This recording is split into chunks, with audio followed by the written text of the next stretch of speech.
What's the story you tell about your own life? Is it a comedy, a tragedy, a story of a victim, or a hero? And what happens when the plot takes an unexpected, painful turn, and that story suddenly falls apart? Lori Gottlieb is a therapist. Every single day, she sits in a room with people and helps them make sense of their life stories. She is the calm, insightful guide who helps them navigate their pain, their relationships, and their deepest fears. But in her brilliant, hilarious, and profoundly human memoir, Maybe You Should Talk to Someone, a sudden crisis in her own life completely shatters her world. The expert on feelings suddenly finds herself overwhelmed by them.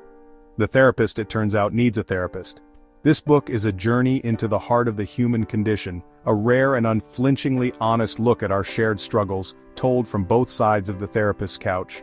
Through the stories of her patients and through her own story as a patient, Gottlieb pulls back the curtain on the therapeutic process. But she does something much deeper. She reveals that beneath our unique circumstances we are all wrestling with the same fundamental questions.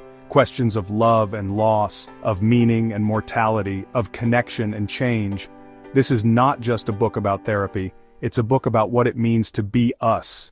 When the therapist needs a therapist. The book begins with the crisis. Lori Gottlieb is a successful therapist, a single mother, and in a happy, stable relationship with a man she plans to spend the rest of her life with. Her life story, at this moment, makes sense. And then, one night out of the blue, her boyfriend tells her that he doesn't want to spend the rest of her life with a kid in the house, and he breaks up with her. The crisis is not just the breakup itself, it is the shattering of the story she had been telling herself about her future. She is suddenly plunged into a world of grief, of rage, and of profound, disorienting pain. And she realizes that despite all her professional training, she cannot think her way out of this. She needs help. So, in a state of desperation, she begins her search for her own therapist. This process is both comical and deeply relatable. She is a terrible potential patient, judging every therapist website, their office decor, their choice of words. She is looking for the perfect therapist. Finally, she lands in the office of a man she calls Wendell. He is quirky, he is older, and he is not at all what she expected. And as she sits on his couch for the first time, she is no longer the expert. She is just another person, in pain, trying to make sense of her life. This dual perspective, Lori the therapist in her own office, and Lori the patient on Wendell's couch, is the engine that drives the entire book. The view from the other chair, Lori's patience. To help us understand the universal nature of our struggles, Gottlieb invites us into her own therapy room, sharing the stories of 4 of her own, unforgettable patients. The first is John, a brilliant, successful, and deeply narcissistic Hollywood television producer. John comes to therapy because he is vaguely unhappy, but his main complaint is that everyone around him is an idiot. His wife, his co-workers, his friends, they all fall short of his impossibly high standards. He is arrogant, he is condescending, and he is, at first, an incredibly difficult person to like. But as Lori gently and patiently chips away at his defensive armor, a different story emerges. John's arrogance is a shield, a defense mechanism he has built to protect a very fragile and lonely heart. His real problem isn't that the world is full of idiots, it's that he has built a fortress around himself that is so impenetrable that no real love or connection can get in. His story becomes a profound exploration of our fear of intimacy, and the painful truth that the very walls we build to keep out the pain also keep out the love. Then there is Julie, a vibrant, newly married woman in her 30s who has just been diagnosed with a terminal form of cancer. Julie's story is the heartbreaking emotional core of the book. She doesn't come to therapy to rage against the unfairness of her diagnosis. She comes to therapy to figure out how to live the best possible life in the time she has left. She wants to know how to talk to her husband about her death, how to create lasting memories, how to find meaning in a life that is being cut tragically short. Her sessions with Lori are not about dying, they are about living. Her story is a profound and beautiful meditation on one of the great existential truths, that it is the reality of death that gives life its meaning. Julie, the person with the least amount of time, becomes a teacher for everyone, showing them how to live with intention, with courage, and with profound, heartbreaking grace. We also meet Rita, a lonely and depressed woman in her late 60s who tells Lori in their first session that she plans to end her life on her next birthday if her life doesn't improve. Rita's children are grown and distant, she has no friends, and she is filled with a lifetime of regret. Her story is a powerful exploration of how our past shapes our present. Through her therapy, she begins to unpack the stories of her difficult childhood and the bad choices she made, and to understand how these old patterns have kept her trapped in a cycle of isolation. Her journey is about the difficult but not impossible task of rewriting your own story, even late in life. It is a testament to the idea that it is never too late to find a new reason to live, to form a new connection, and to create a different kind of future. These patient stories are the heart of the book. They are told with immense compassion, humor, and a deep respect for the privacy and humanity of the people involved. And through them, we begin to see that while our individual problems may look different on the surface, the underlying themes are universal. The view from her own chair, Lori's journey with Wendell. Running parallel to the stories of her patients is Lori's own, often comical journey as a patient.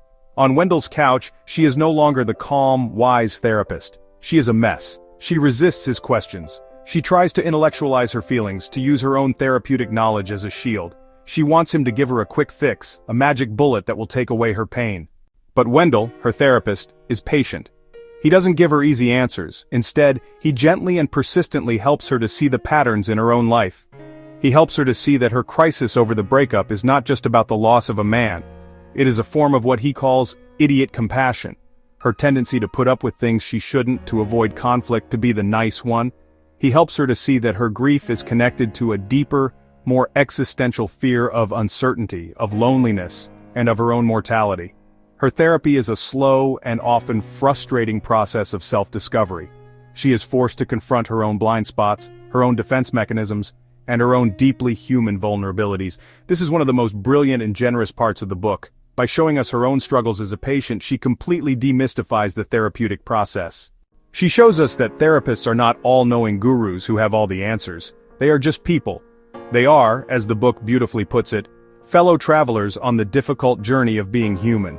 And it is their own experience with suffering, their own humanity, that allows them to truly connect with and help the people who come to see them. The universal truths of the human condition. As Lori navigates her own therapy and the therapy of her patients, she begins to weave together the universal threads that connect all of their stories.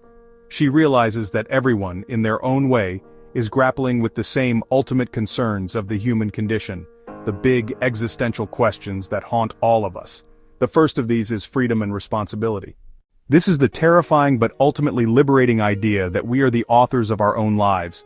We often feel like we are the victims of our circumstances, but Gottlieb, through her work, shows that while we can't always choose what happens to us, we can always choose how we respond. We have the freedom to choose our thoughts, our attitudes, and our actions, and with that freedom comes a profound responsibility. The journey of therapy is often the journey of learning to take responsibility for our own happiness, to stop blaming the world, and to start making the choices that will create the life we want. The second is the search for meaning. What is the point of it all? This is the question that haunts all of her patients in different ways. John, the TV producer, has all the external markers of success, but his life feels empty. Rita, the older woman, feels that her life has been a series of meaningless mistakes. And Julie, the young woman with cancer, is forced to confront the question of meaning in the most direct and urgent way possible. The book suggests that meaning is not something we find, but something we create. We create it through our connections with others, through the work we do, and through the courage with which we face our suffering. The third great concern is death. The fear of our own mortality is the great unspoken anxiety that lies beneath so many of our other fears. Julie's story brings this to the forefront. By walking with Julie on her journey, Lori and the reader are forced to confront their own feelings about death. And in doing so, we learn a profound lesson. It is only by accepting the reality of our own finitude that we can ever truly learn to live. The knowledge that our time is limited is what makes every moment so precious. And the final and perhaps most important universal truth is our deep and abiding fear of isolation. We are social creatures wired for connection, and yet so much of our suffering comes from the feeling of being alone. John builds a fortress of arrogance that keeps everyone out. Rita is trapped in a prison of loneliness. Even Lori in her grief feels profoundly isolated. The great secret of therapy and of life is that healing happens in connection. It happens in the simple, sacred act of one human being truly seeing and hearing and understanding another. The therapy room is a microcosm of this. It is a place where we can finally take off our masks and show our true, messy, vulnerable selves, and discover that we are not alone. The art of editing your own story. So what is therapy really? What is the actual work that is being done on the couch? The central metaphor that Gottlieb returns to again and again is that of editing. She says that we are all the authors of our own life stories, and we all have a story that we tell ourselves about who we are, about why we are the way we are, about what the world is like. But sometimes our stories are flawed. They are full of what a therapist might call cognitive distortions, or what a writer might call plot holes, tired cliches and unreliable narration. We get stuck in a story where we are always the victim, or where we are always unlovable, or where nothing will ever work out. The job of a therapist in this view is not to tell you what to do, or to give you advice. The job of a therapist is to be a really good and a really compassionate editor. A good therapist helps you to look at your own story with fresh eyes. They help you to see the blind spots. They help you to question the limiting beliefs. They help you to identify the recurring patterns and the self-sabotaging plot twists. They don't write the story for you, but they help you to see where your story isn't serving you anymore, so that you can pick up the pen and write a new, more honest, and more empowering next chapter for yourself. The ultimate message of maybe you should talk to someone is a profoundly hopeful and democratic one.